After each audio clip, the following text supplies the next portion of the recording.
Welcome everybody to tonight's webinar entitled Understanding Manchester City's UEFA Ban. It is a pleasure to have all of you connected here tonight. My name is Diego Valdes. I'm the Director General at the Sports Business Institute Barcelona.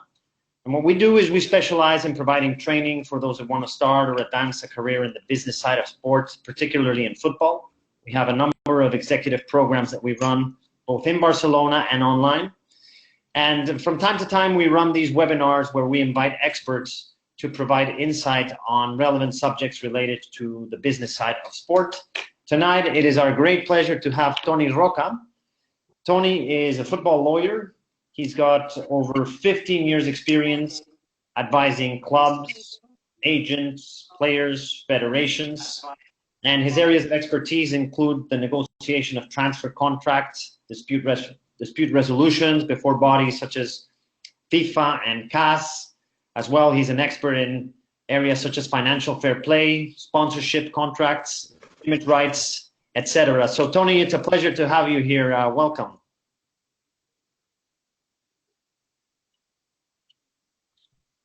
Thank you very much. My pleasure. Also, we have Ayman from our team live tweeting this webinar. So be sure to engage with him if you want to keep the conversation alive.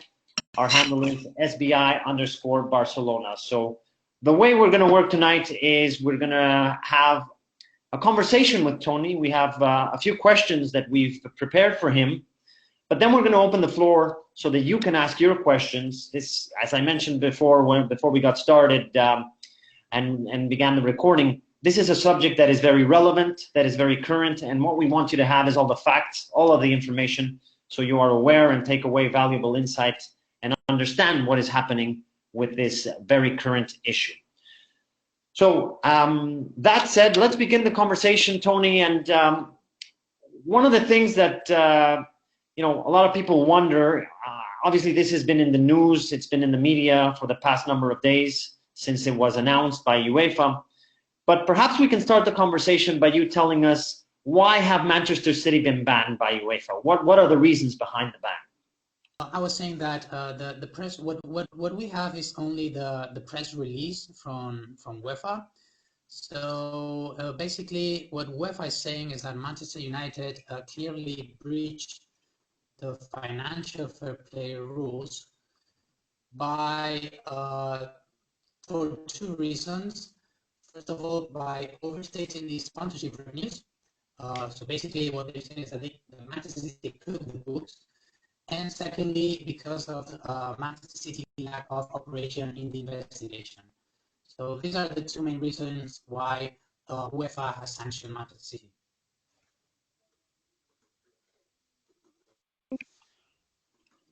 Okay. Yes, so we have seen this in the news that these are the two reasons, as it was stated by UEFA.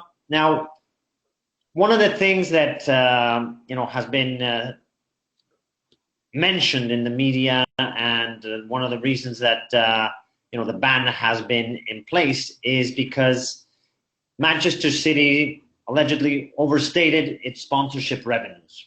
In other words, in its accounting, the sponsorship revenue has been quote unquote inflated. So how can this be done, Toni? How does a club overstate the revenues they receive from sponsorship in order to get around financial fair play?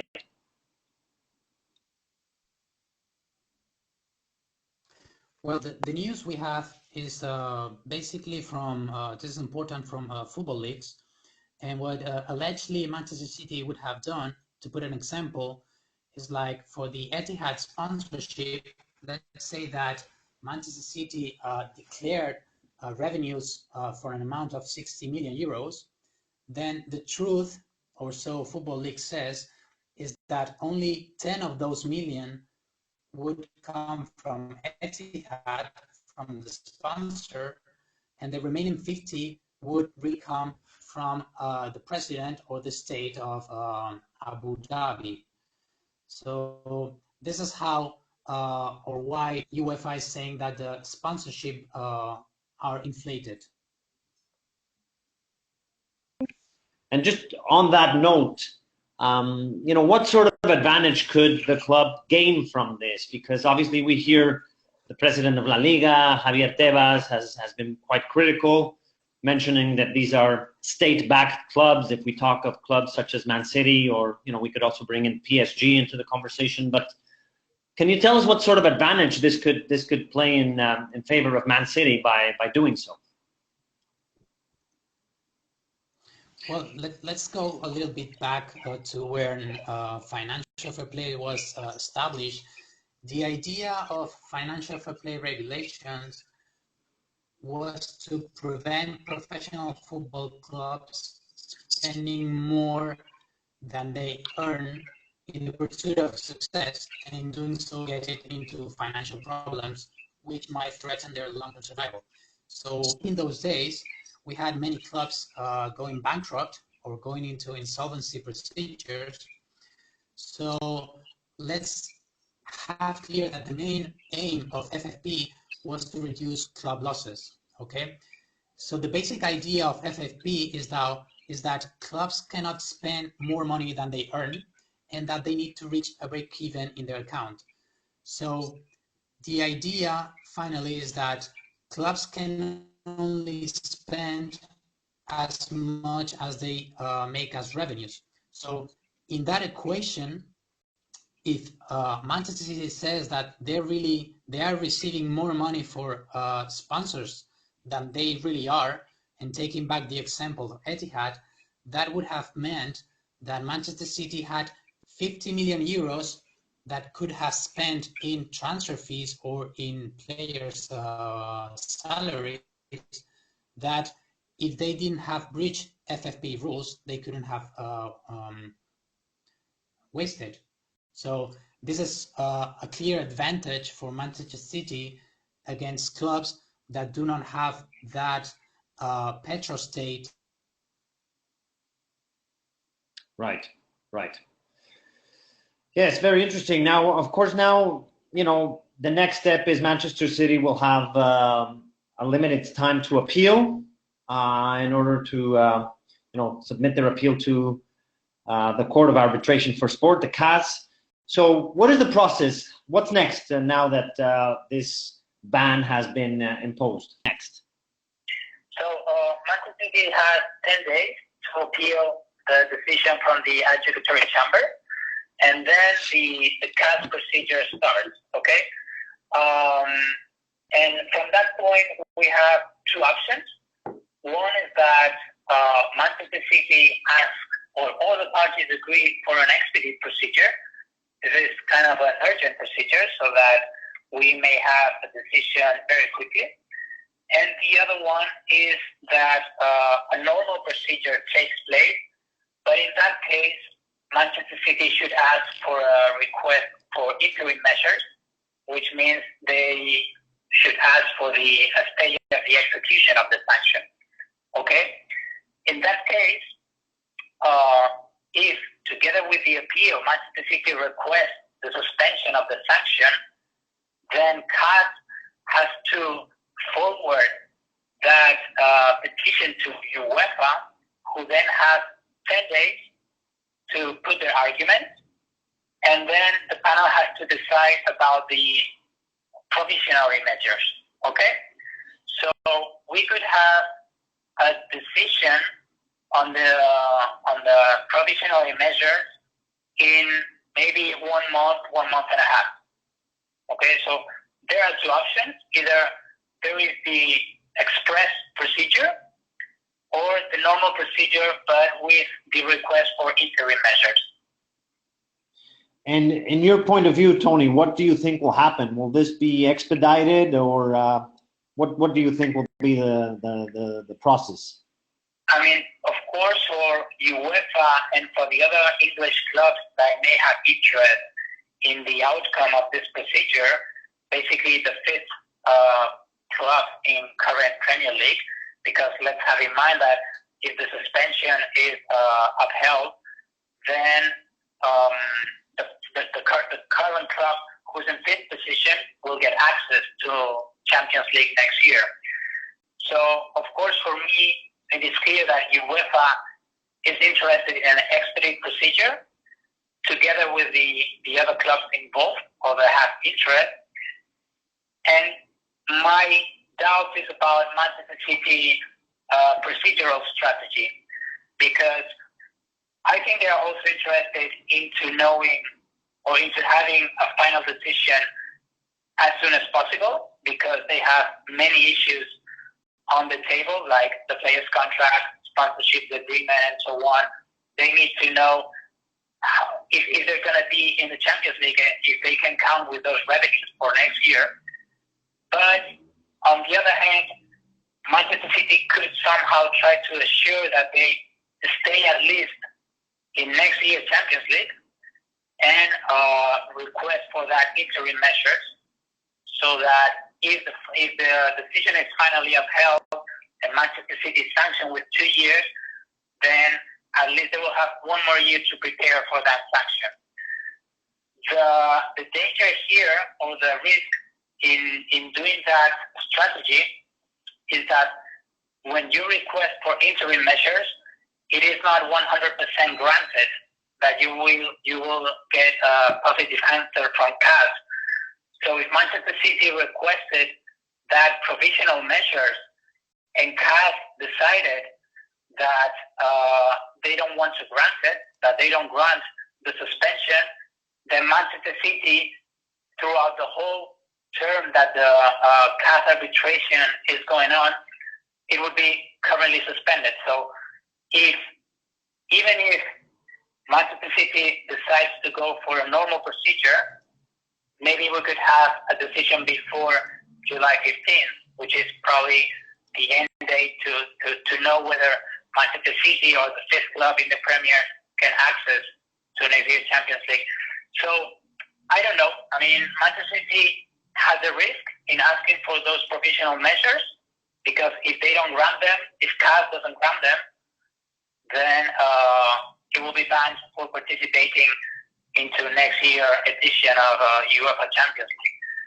So my understanding would be that for all parties, it will be in the best interest of everyone to have an expedite procedure, or at least to agree on a schedule which is in a schedule that could allow all the parties to have that decision before July 15th. Let's take into account that usually CAS procedures may have a duration between 6 and 9 months. Taking into account that until July 15th we have 5 months to go, I think it's time enough to have a decision by that time. So it doesn't necessarily have to be an expedite procedure, but the parties can agree on a schedule that will allow to have a decision by that time. Okay. And on that note, we've heard a lot of things in the media, speculation of what could happen. And one of the points that sometimes people are wondering is if the Manchester City players will want to continue, obviously, playing at the club, if that means that they will not play at the highest level in the Champions League. So, you work with players and, are an expert with contracts and this type of agreement. So is this something that can be included sometimes in the contract of a player? Can they opt out of a playing contract if for any reason something like this happens where there's a ban in place? Well, this is a quite exceptional case. So I don't think, or at least I have not seen clauses in players' contracts saying if the club is sanctioned for breaching financial fair play regulation and is sanctioned with no participation in Champions League, then I will be entitled to leave the team with no cost. Okay, I haven't seen those clauses. Probably, maybe I don't know. Maybe the coach has a clause like that in his contract, Guardiola. But it is arguable that Manchester City conduct in breaching the FFP regulation could be considered a breach of the implied term of trust and confidence of the contract. So one could think that players could try to have their contract annulled based on the club's gross misconduct, arguing that the club has acted in a way that prevents them to play in Champions League for 2 seasons, and consequently the club is preventing them, for example, to get the bonus for UEFA Champions League participation. Okay, so that could be a path for the players to explore, but it also has, from a labor point of view, I think in the UK might be more successful. But then on the other side, you have one of the principles of FIFA, which is contractual stability, and it would have to be analyzed whether that sanction from Manchester City can be understood as a just cause to terminate the contract. So, in my opinion, it could be a path to explore, but I don't think that players will take that way. And also, we have to bear in mind that players cannot ask for termination as long as the procedure is still in place. So they could only do that once the sanction is definitive. Okay, very interesting. Now, some really interesting points to consider here. The next question that I wanted to touch upon with you, Toni, is about financial fair play, UEFA financial fair play.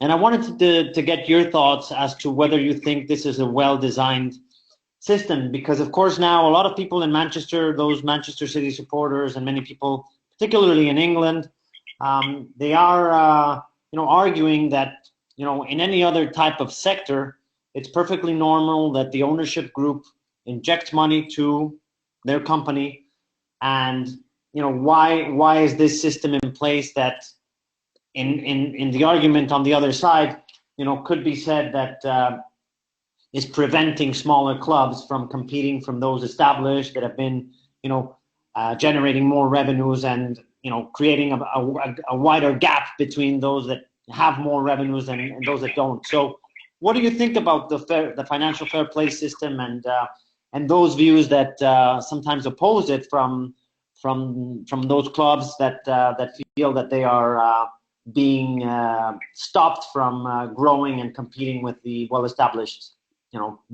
top elite clubs of Europe? Well, let's remind what we said at the beginning. So the main aim of FFP rules was to reduce club losses, and in that sense, it has proven very successful. We come from in 2011 when we had collective losses of 1.7 billion to 2017 600 million collective profit. Okay, so it's a huge gap. It's a massive swing. So I think that FFP has achieved its goal, which was to have clubs more sustainable, which was to prevent clubs going bankrupt and trying to pursue that dream of fighting with the big clubs and then depending too much on an owner, on a property that then later on decided to leave the club, and that will lead for the club to go into bankrupt. In Spain, for example, we have in the last years more than 21 clubs into bankrupt proceedings, and together with FFP and the own internal rules of La Liga, that situation has bettered a lot. It's much better than it was 10 years before. FFP has as a side effect, what you mentioned, is that the competitive balance has been quite damaged. We see now, not only in domestic competition, that the gap between the big clubs and the regional clubs is every time bigger and bigger. And I'm aware that UEFA is concerned about this competitive balance being so big, because it does not only happen in domestic leagues, but also in UEFA leagues. In Champions League, you see that Real Madrid has won 5 of the last 6 Champions League. Then now you have Liverpool, and you only have a bunch of 4, 5, 6 teams that can, in principle, win the Champions League, and that's not good for the game. as if to FFP is contrary to what happens in other sectors and prevents owners to inject money in the club. Yes, that's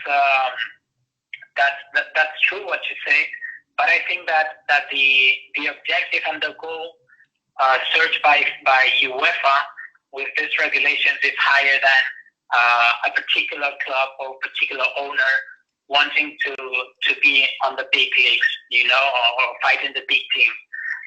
So I think the FFP is working well, but it has solved a huge problem which was the bad management of football clubs, but it has created some other ones that need to be addressed.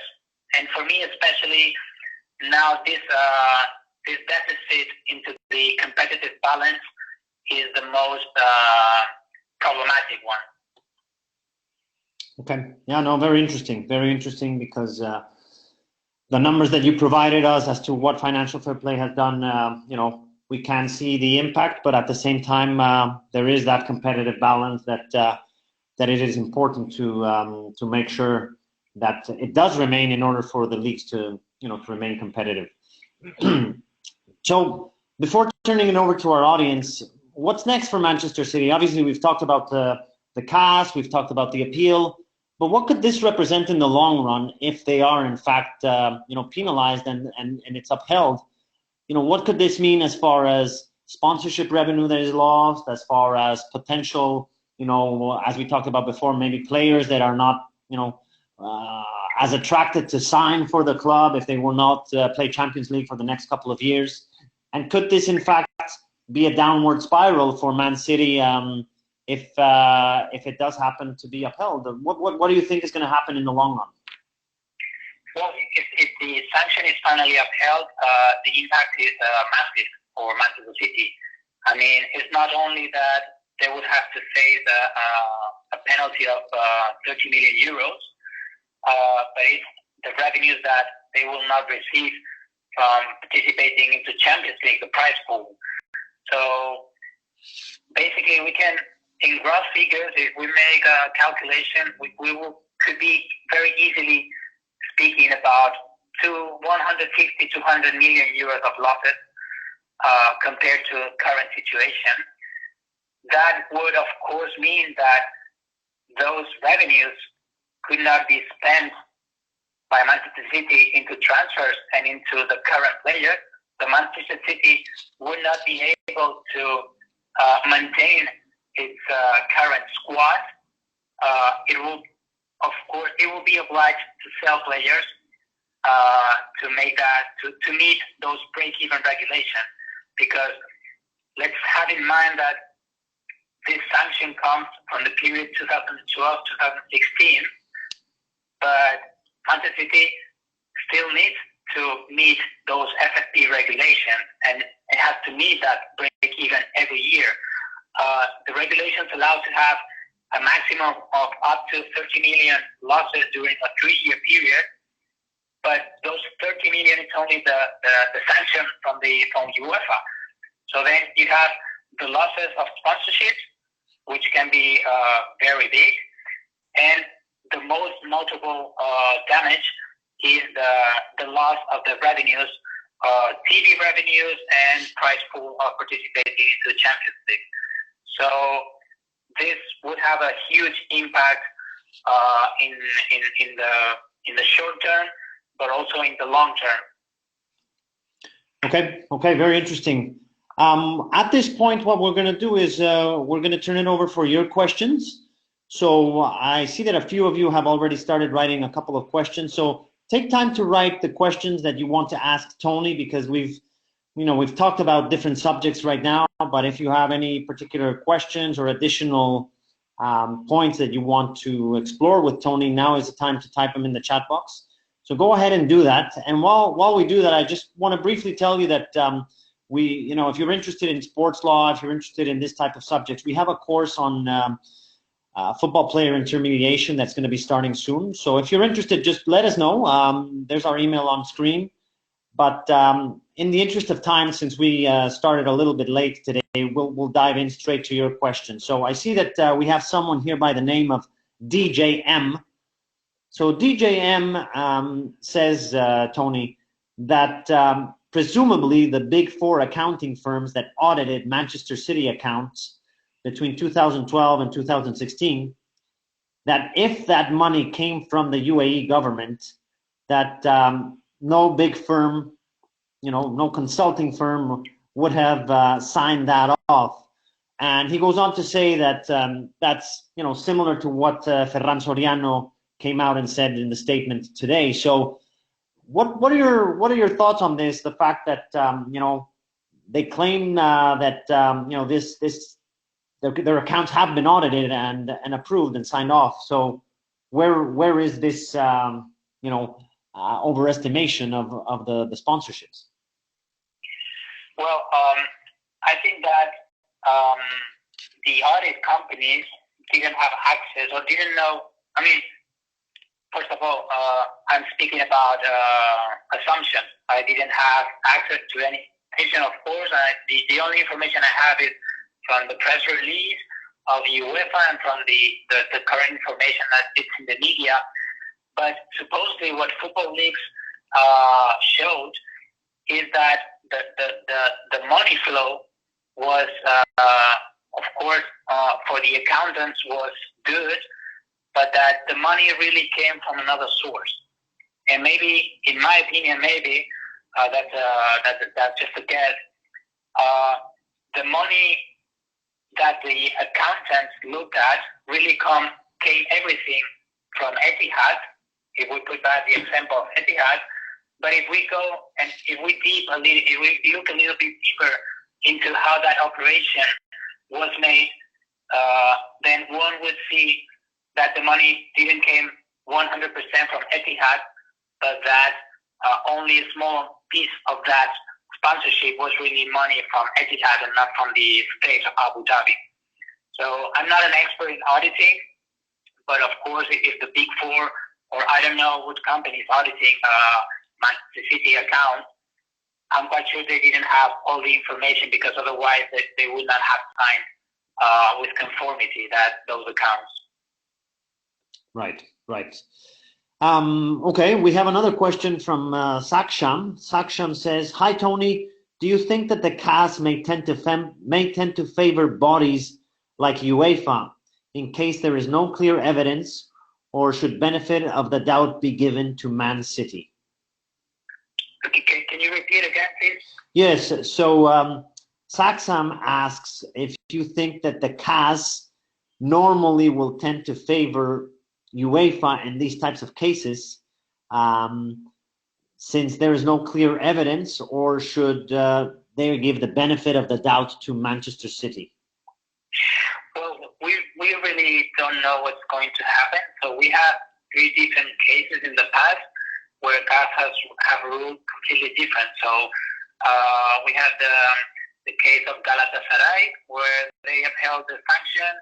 Then we had the case of AC Milan, where CAS returned back the case to UEFA by saying that the sanction was completely disproportionate, and requested UEFA to issue a proportionate sanction, which was exactly the same as the one as Manchester City, was a 2-year ban from participating to Champions League. And then we also had nothing happened because there was a formal defect in the procedure. So I don't think that CAS is going to favor any of the parties. The panel will just look at the facts and see if the breach is so gross as UEFA has stated. Probably the sanction is a little bit disproportionate, but it all depends on the facts. I mean, if what football leagues argues that happened is the truth, then might be not so weird that CAS upheld the sanction, and it remains in those 2 years prohibition. Okay, interesting. Now, Fabio Schaup, he says, if City somehow win the process against UEFA, what would this mean for financial fair play and the general investing of money in football? In other words, the credibility of the whole system. What could this imply as far as the message being sent? Well, it will be really a turning point if that happens. Of course, Manchester City is going to hire the best lawyers, and this will be if Manchester City has something that is money behind them. So this will be a very interesting fight, and for sure Manchester City is going to put all their best efforts and their best lawyers. So UEFA has a tough rival in front of them. If finally CAF sets aside the sanction and the decision of UEFA, maybe it will depend on the grounds of the decision, of course, on the award. Let's see how the CAF determines that the sanction has to be set aside. But maybe FFP regulation will need to be rethought.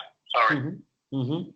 Okay, and the next question comes from Jacobo, and Jacobo touches upon an interesting point that is a good follow-up to the previous question, which means, which he says, can this happen to other clubs beyond Manchester City? Is this a message that is being sent out by UEFA? And obviously the club that comes to mind is PSG. That would this be something that, could they be next?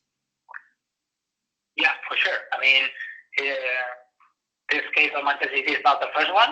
At least it's the fourth one, or at least concerning big clubs. As I mentioned before, we have Galatasaray, Milan, PSG, now Manchester City. This is a clear alert for all clubs. The break-even regulation has to be met. Clubs cannot spend more money than they make, and it can happen to anyone. I mean, of course, the case of PSG and Manchester City are quite special because in those two specific cases, the problem is that they are backed by states, which is what here the president of La Liga, Javier Tebas, has always denounced, that we are, Javier Tebas says that Real Madrid and Barca are not playing against football clubs, they are playing against states. And in that competition, of course, Madrid and Barca and other clubs like Manchester United, Chelsea, Bayern Munich, and so on, will always lose, because football clubs can make revenues, okay, but it's limited. But the money from Emirates or Qatar or Abu Dhabi is limitless. So in that sense, the competition is unfair, and this is what in other ways FFP is also trying to avoid. So can this happen to other clubs? Yes, of course. Probably what has happened to Manchester City and PSG can only happen to them, because we're speaking about money coming from states, and that only happens to these two clubs.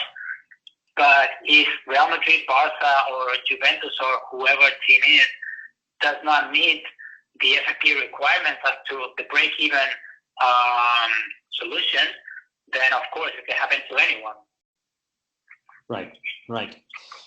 Now, Shuai asks, and he says, the aim of financial fair play is to improve if the aim of financial fair play is to improve competitive balance, winners like Real Madrid, Barcelona, Liverpool are still those old money in Europe football clubs. So I do not see the positive result of FFP, he says. But I guess there is a difference here, right? There's two separate issues that we need to look at. The first one is, financial fair play being set out to make sure that clubs don't spend beyond their means, that they don't go into, issues of insolvency. And then a separate issue would be that competitive balance, right? So how can they strike that balance and ensure that that those measures are being put in place so that clubs are protecting from ownership overspending and potentially going into financially vulnerable positions, and we can talk about clubs like Leeds or Portsmouth, but at the same time making sure that competitive balance remains. There's that unpredictability in the results that make it such an interesting competition, right? So yeah, that's a good point. And again, FFP was not meant to maintain or to guarantee competitive balance. It was only designed to prevent clubs for spending more money than they could. The thing is that the side effect, the consequence of FFP has been this competitive unbalance, because of course, if you can only spend what you earn, big clubs will only earn more money. And this is Real Madrid, Barca, they earn more money, they make more revenues, not only from TV rights, but also from marketing, from sponsorships and so on. So they will always get more money, and the small clubs will get less money. And this gap is growing every time bigger and bigger.